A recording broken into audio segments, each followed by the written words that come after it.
Hello, I'm from the Australian government. You know, the shit party. And I'm from the Shit Like Party, your healthier choice of government. Whatever you moles. Sit down, you buffhead. And together we form the two-party system. You might remember us from the last ad we made about preferential voting. We hope you haven't watched it, because the last thing we want you to know is how to use it to vote for a not shit candidate at the coming election. You know, one who isn't owned by these guys and who'll fight for your kids' future rather than theirs. Because if enough of you give your first preference vote to not shit candidates, some of them might win some seats and become not shit MPs. And if that happens, this election will end up with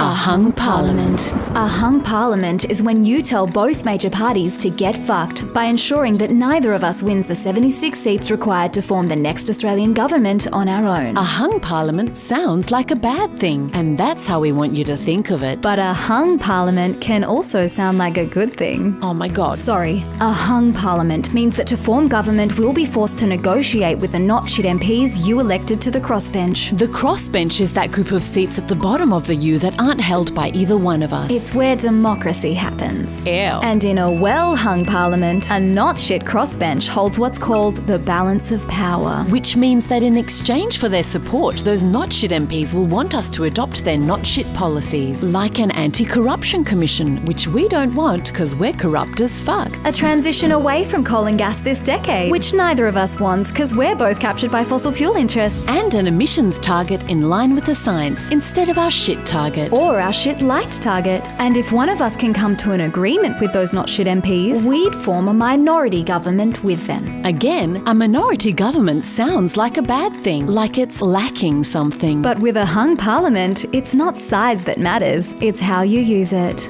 The last time we had a minority government, we passed world-leading climate legislation that cut pollution for the first time in our history and created agencies that funded shit tons of renewable energy generation. But then we got re-elected and chucked that legislation in the bin. And ever since then, we've been conducting a scare campaign about minority governments. But when you think about it, you already have a minority government, because the only reason the shit party here can govern is thanks to support from us, the really shit party. We call it the Coalition. Except instead of helping, it's what's made climate action impossible for the past decade with our really shit policies. And if the stooge who leads the shit party doesn't do what we say, we install a new one who will.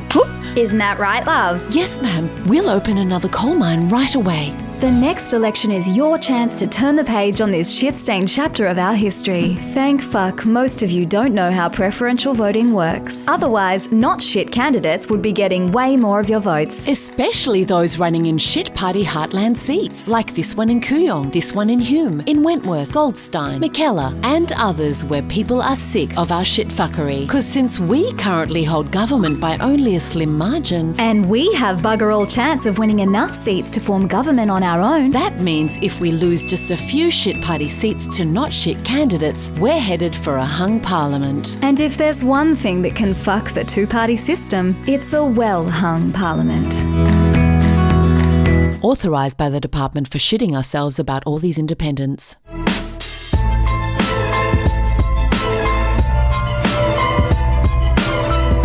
This video is a companion to our Honest Government ad about preferential voting. Whatever you do, do not watch it. Do not click this link. No. No.